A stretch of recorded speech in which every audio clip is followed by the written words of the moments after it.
Alors oui, le Seigneur vient à notre rencontre ce matin, parce qu'il est vivant.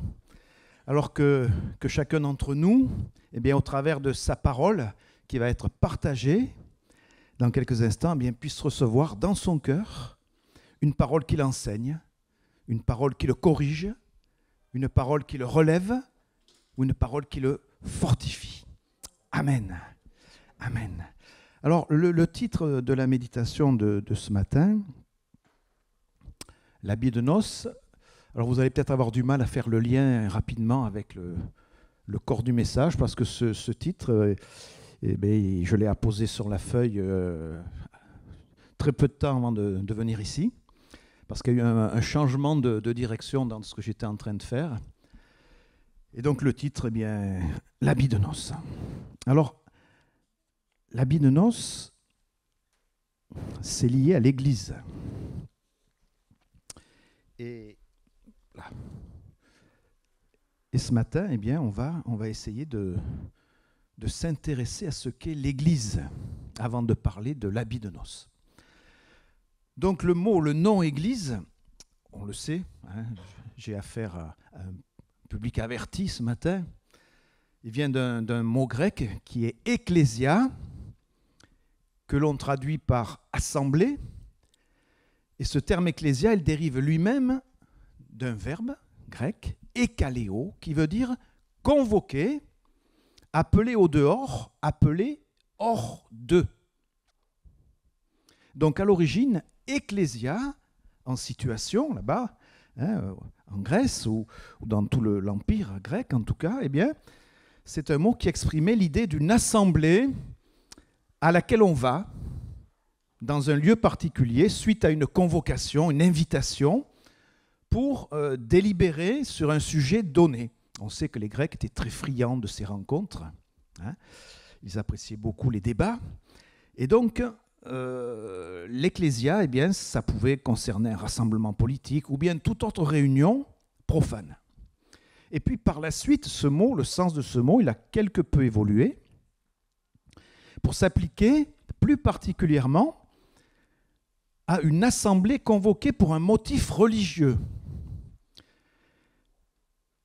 Et cette définition, en fait, c'est un clin d'œil du Seigneur, je pense, elle va se révéler tout à fait en lien pour les chrétiens avec cette exhortation de la bouche de l'apôtre Paul aux croyants de Corinthe, dans 2 Corinthiens 6 au verset 17. Paul qui rapporte les paroles du Seigneur. « C'est pourquoi sortez du milieu d'eux et séparez-vous, dit le Seigneur.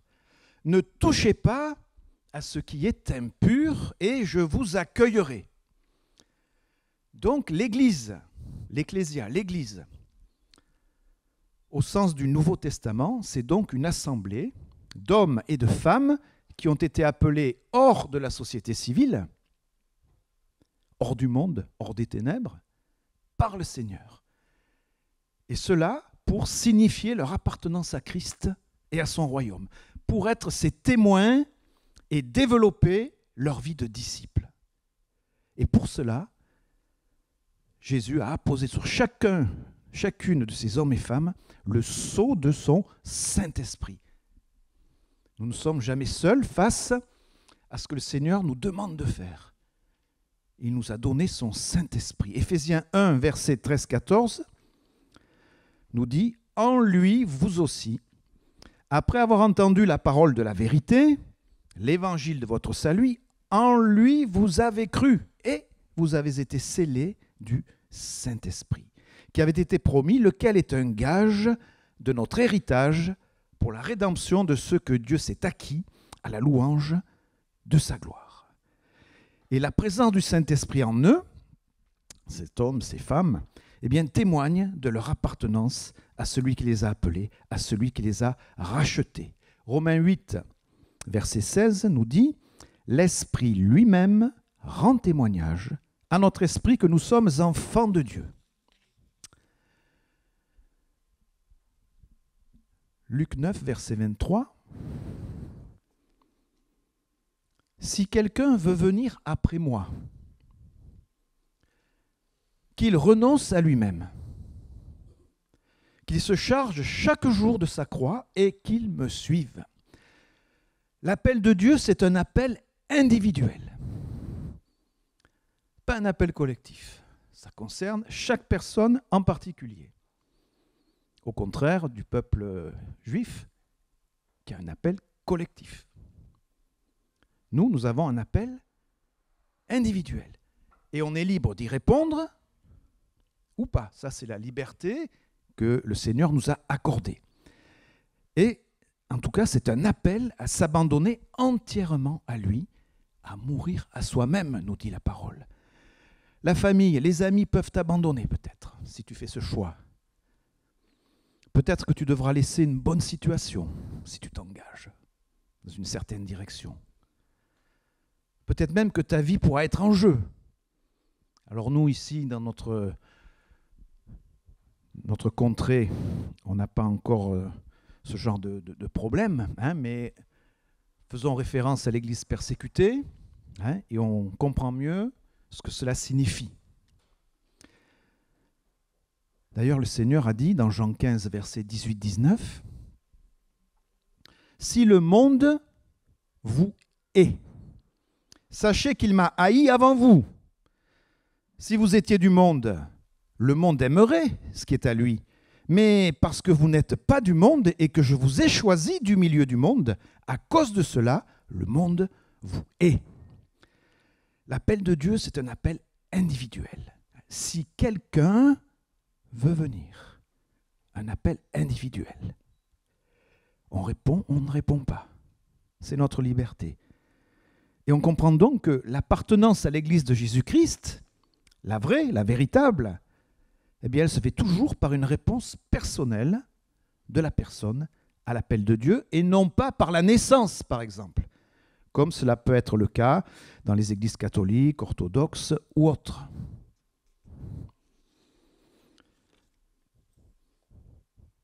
Jean 3, verset 3, c'est toujours Jésus qui parle et qui dit « En vérité, je te le dis », donc il s'adresse à Nicodème, hein, qui lui posait la question comment il fallait faire pour naître, pour être sauvé. « Je te le dis, si un homme ne naît de nouveau, il ne peut pas voir le royaume de Dieu. » Amen. Une église, on comprend cela, hein, de ce qu'on vient de lire, c'est donc une assemblée de personnes nées de nouveau.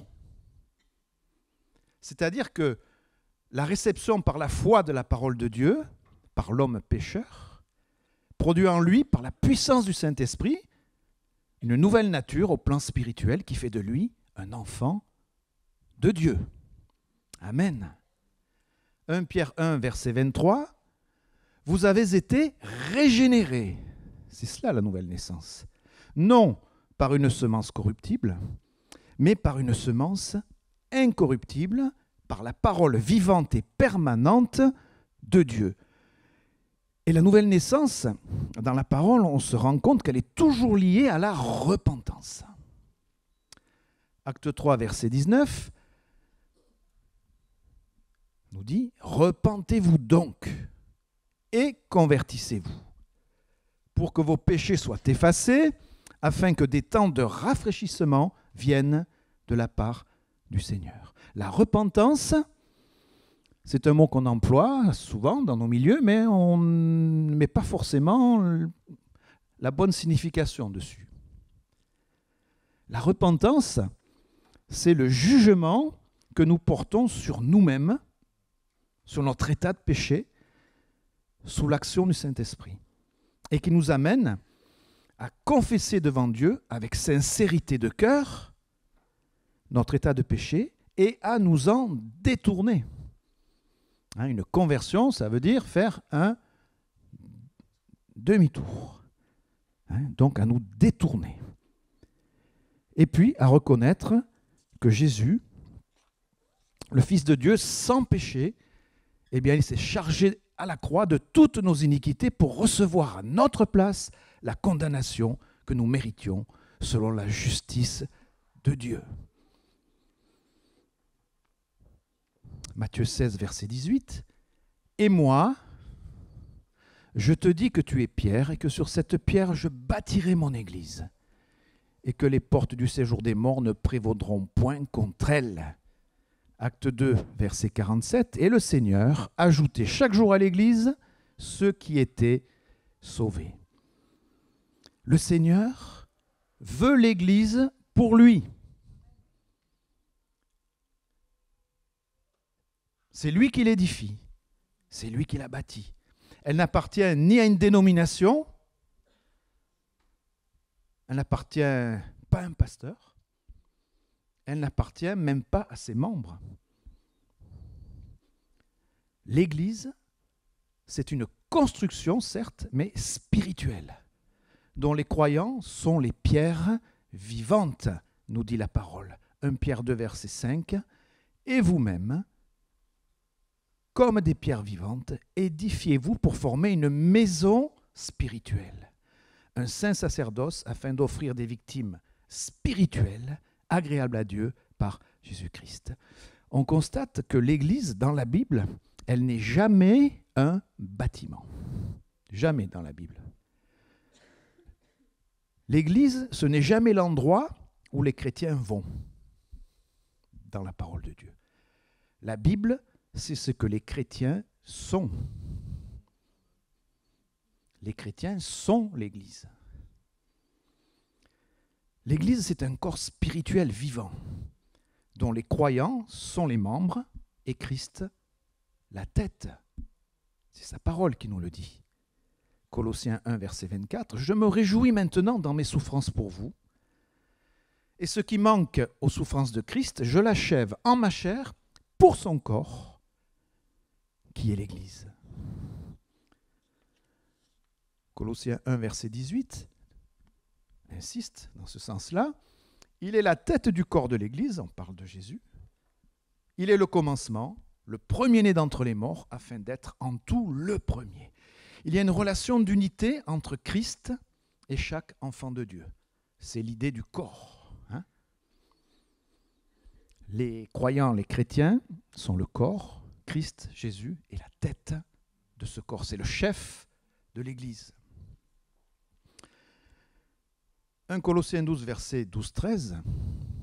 « Car comme le corps est un et a plusieurs membres, comme tous les membres du corps, malgré leur nombre, ne forment qu'un seul corps, ainsi en est-il de Christ. Nous avons tous en effet été baptisés dans un seul esprit, pour former un seul corps, soit juif, soit grec, soit esclave, soit libre, et nous avons tous été abreuvés d'un seul esprit. » Et par le fait de cela, par le fait de cette unité, eh bien, c'est le Saint-Esprit qui anime ce corps. Alors, comme on l'a déjà dit, Christ veut l'Église pour lui. C'est son objectif. Éphésiens 5, versets 26-27. « Marie, aimez vos femmes, comme Christ a aimé l'Église. » Ah, c'est plus pareil, hein?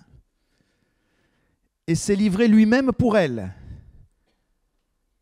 afin de la sanctifier par la parole, après l'avoir purifiée par le baptême d'eau, afin de faire paraître devant lui cette Église glorieuse, sans tache, ni ride, ni rien de semblable, mais sainte et irrépréhensible. » Amen. Quelle glorieuse perspective. Alors, frères et sœurs, persévérons dans la foi en Jésus-Christ, notre Seigneur et Sauveur, parce que nous voulons atteindre cet objectif.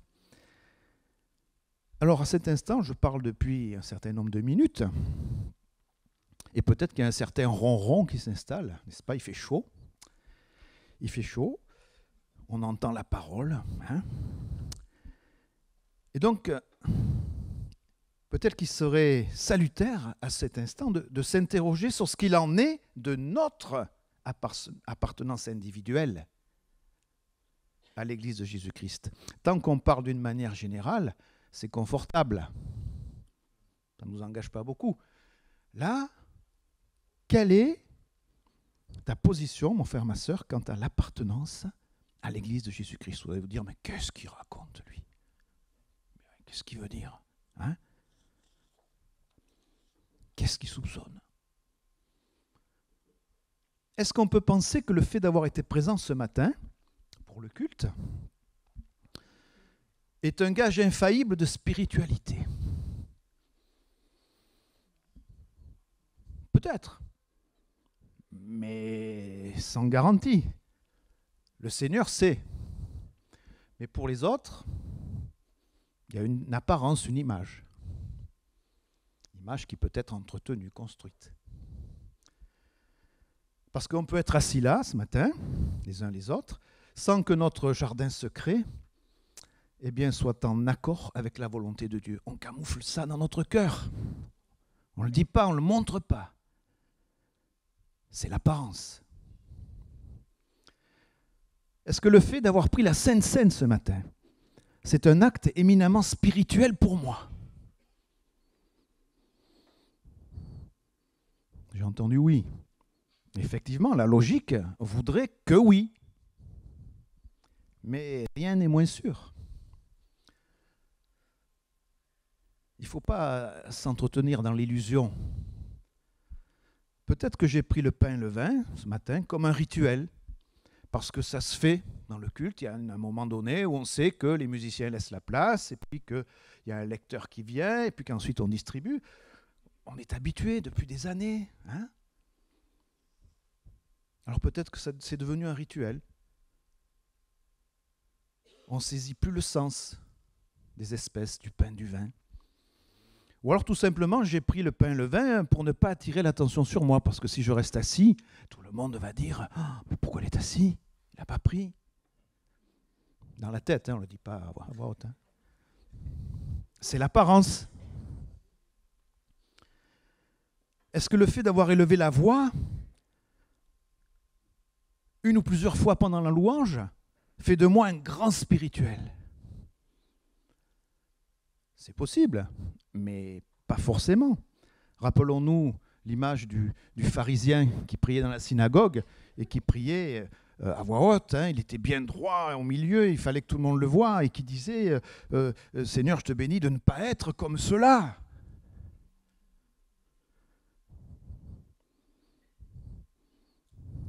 Peut-être que en agissant comme ça, je cherche en fait à marquer ma place dans l'assemblée. J'ai besoin de reconnaissance.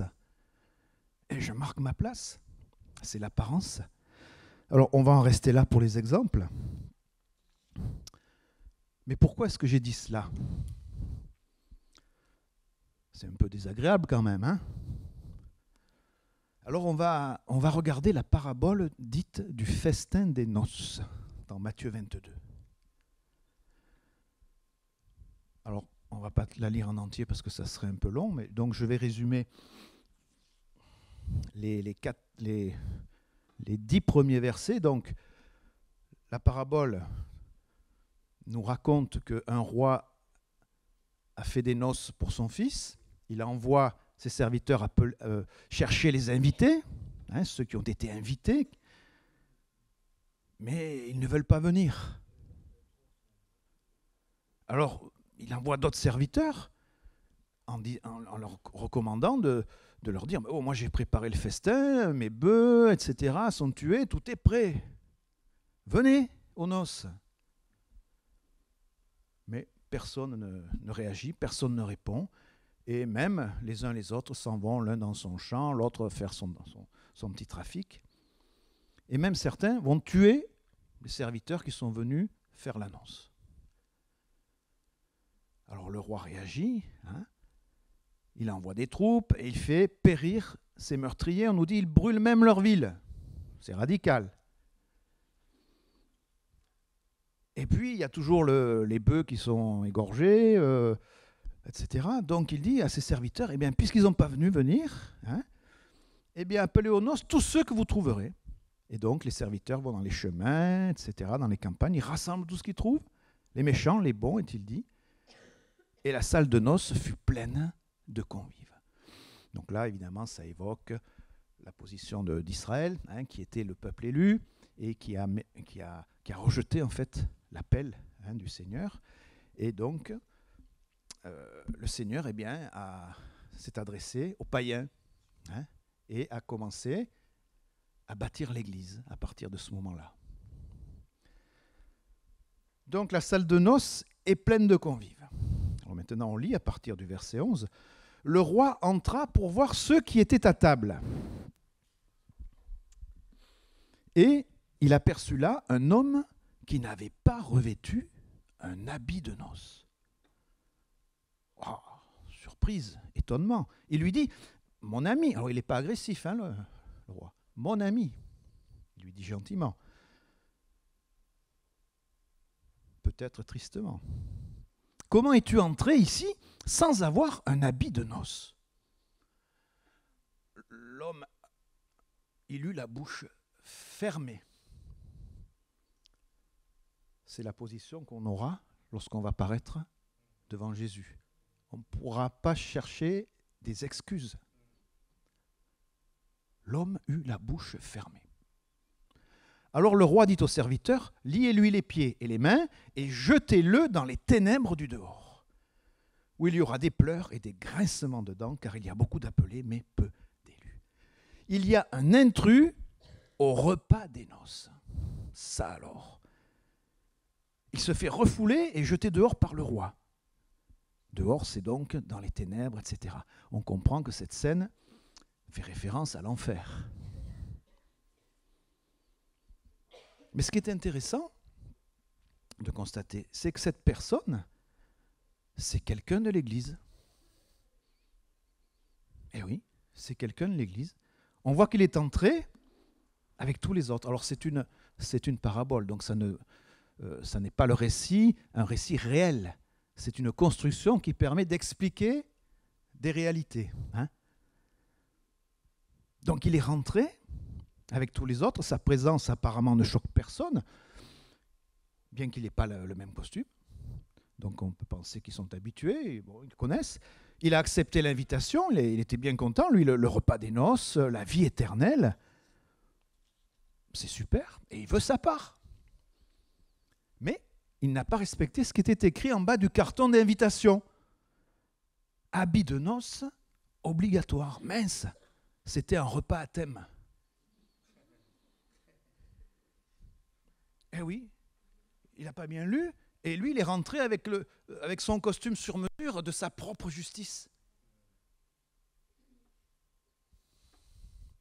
Or, la parole de Dieu dit, dans Romains 13, verset 14, « Revêtez-vous du Seigneur Jésus-Christ, et ne vous préoccupez pas de satisfaire les désirs de la chair. » Revêtez-vous du Seigneur Jésus-Christ. Tous les autres avait revêtu Jésus-Christ. Mais lui, non. Alors on ne connaît pas l'histoire de cet invité, on ne sait pas ce qu'il a fait avant, son histoire, mais le fait est qu'il n'a pas répondu à l'attente du roi. Il est rentré, mais on voit qu'il va ressortir. Alors on peut imaginer certaines raisons, certaines causes.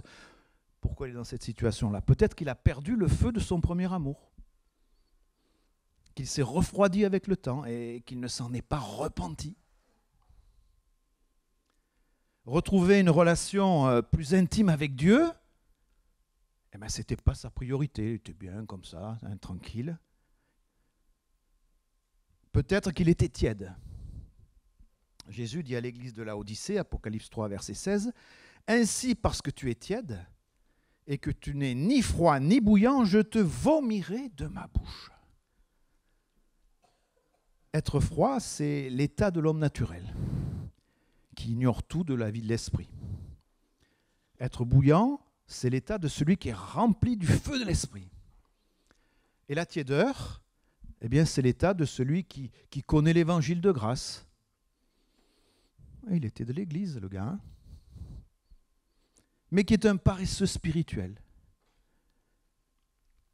Il végète spirituellement, il vivote, il se satisfait de ce qu'il est, et il ne veut surtout pas aller plus loin. Mais le plus grave pour lui, c'est qu'il n'a pas le sentiment de ce qui lui manque. Il est complètement anesthésié par son péché. Le verset 17 d'Apocalypse 3 nous dit, « Parce que tu dis, je suis riche, je me suis enrichi, et je n'ai besoin de rien. Et parce que tu ne sais pas que tu es malheureux, misérable, pauvre, aveugle et nu, je te conseille d'acheter de moi de l'or éprouvé par le feu, afin que tu deviennes riche, cette fois, pour de bon, spirituellement, et des vêtements blancs, le costume de justice pour entrer dans la salle des noces, afin que tu sois vêtu et que la honte de ta nudité ne paraisse pas. Et n'oublions pas, un collier pour oindre tes yeux afin que tu vois. Le froid, c'est dans la nature des choses pour un inconverti. L'inconverti, il assume son état, peut-être même qu'il le revendique. L'orgueil. Moi, j'ai besoin de personne, j'ai pas besoin de béquilles. Son état spirituel est ce qu'il est, mais le petit plus qui demeure, c'est qu'il a toujours la possibilité, à un moment ou à un autre, d'être touché par la conviction de péché et de se repentir et d'accepter Jésus comme Seigneur et Sauveur de sa vie. Mais le tiède, lui, c'est pas la même chose. C'est plus grave. C'est beaucoup plus grave. Parce que lui, il est dans l'illusion. L'illusion de son salut. Il croit que tout va bien, lui. Il a organisé sa petite vie. Il fonctionne comme ça. Et si on ne lui dit pas que ça ne va pas, eh bien, il continue. Luc 6, verset 46, Jésus dit « Pourquoi m'appelez-vous Seigneur, Seigneur ? Et ne faites-vous pas ce que je dis ?» Cet homme-là, il pensait sincèrement qu'il était spirituel. « Je me suis enrichi », il dit. Ça nous parle de richesse spirituelle. Mais il dit « Je n'ai besoin de rien. Et je fais ce que je veux, en fait. » Amen. Je m'arrange quoi. Je fais le tri entre ce que je garde et ce que je ne garde pas. Et cet homme-là, eh bien, il croit, sincèrement, qu'il est prêt pour participer au repas des noces de l'agneau. Et donc, il y fonce. Il est sincère, il y est allé. Il ne croyait pas qu'il allait se faire refouler. Hein? Mais Apocalypse 3, verset 19 nous dit « Moi, je reprends et je châtie tout ce que j'aime. Et donc du zèle, et repens-toi. »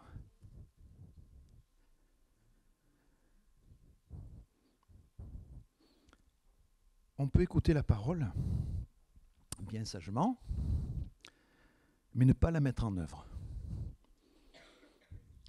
Et ça ronronne, et ça tourne. Mais en attendant, notre homme, lui, n'a pas compris son état et il ne réalise pas son besoin de repentance et de sanctification.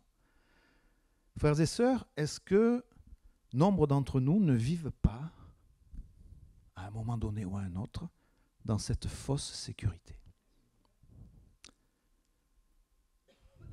C'est une question que je pose, on ne va pas y répondre ce matin, chacun doit y répondre pour lui-même. Et donc du zèle, et repens-toi. Apparemment, cet homme, lui, ne s'est pas repenti. Hein. Ça ne l'intéressait pas. Un des critères de la spiritualité, c'est l'obéissance, frères et sœurs. Obéissance à la parole. Alors ce matin, eh bien, il nous faut réfléchir à cette parole qui nous est adressée, parce que on ne doute pas que le Seigneur parle ce matin. Ce qui a été dit n'a pas été dit au hasard. Parce que c'est trop important pour notre salut. C'est trop important pour notre vie éternelle.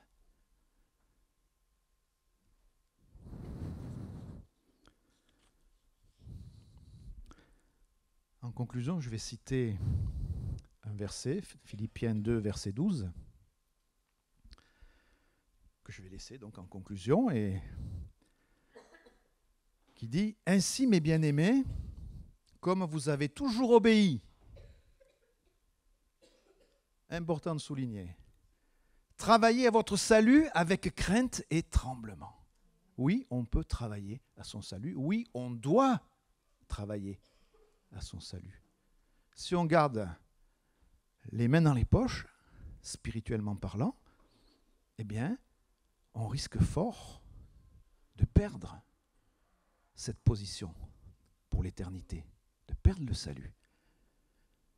Donc travaillez à votre salut avec crainte et tremblement, non seulement comme en ma présence, mais bien plus encore maintenant que je suis absent, car c'est Dieu qui produit en vous le vouloir et le faire selon son bon plaisir. Amen. Merci Seigneur, parce que face à ce challenge que tu nous laisses, eh bien tu ne nous laisses pas seuls, Seigneur, et tu nous dis que c'est toi qui produis en nous le vouloir et le faire. Si nous te laissons agir en nous, Seigneur, alors ce matin, eh bien, cette question qui était là, au milieu de ce message, eh bien, elle est importante. Cette question, elle est vraiment une question salutaire. Il faut y répondre, il faut se la poser, et il faut y répondre. Est-ce que je suis potentiellement parmi ceux qui ont l'habit de noces, ou est-ce que je suis potentiellement parmi ceux qui ne l'ont pas? C'est la question que je vous laisse ce matin à méditer. Amen. Merci Seigneur. Merci.